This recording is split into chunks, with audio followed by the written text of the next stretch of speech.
Salut și ne-am găsit la un nou vlog cu porumbei. Haide-te!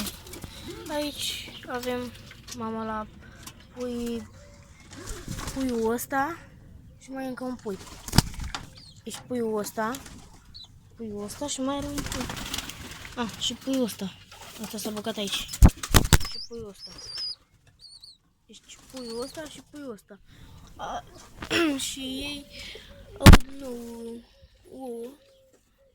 De fapt are doar un ou. Lângă avem două ouă. Ăsta semnat l-am găsit pe jos și l-am luat și l-am pus aici. Aici nu mai am nimic. Cred că perechea de bimoțați asta o să dau. Da, deci perechea asta o să dau. Că nu-mi țin ouăle. Și lângă am o noutate. De la un prieten de lângă mine de aici, vecin. Așa am și puiul ăsta. De aici.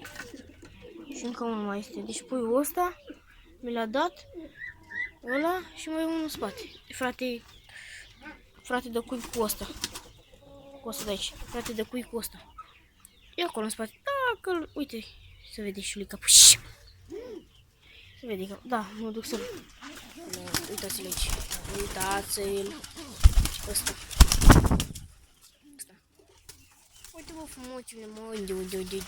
Uite-l. Să dau zoom-ul. Ăsta este. Și cu ăsta. Aici puiul de curcan s-a făcut și ăsta mare. Trebuie să dau așa. Puiul de curcan s-a făcut mare. S-a cam urberit că s-a băgat, a făcut baie. Aici puiul ăsta lant. Ăsta e blânzit, ăsta e frumos meu. Și cântă. Și e îmblânzit. Ia, că mi-l pun aici. Haide. Mă, vino. L-am pus pe umăr. Zboară. Așa. Deci asta cum e. Aici avem un pui de jucător. Am reușit, am luat un ou de la ăsta care nu ține de aici, primul, și cu femeia lui nu țin pui, nu știu, îi omoară și am scos.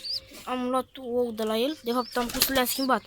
Am luat ouăle de la curcan, am pus lor, că puiul ăsta e la curcan aici. Acesta este la curcan.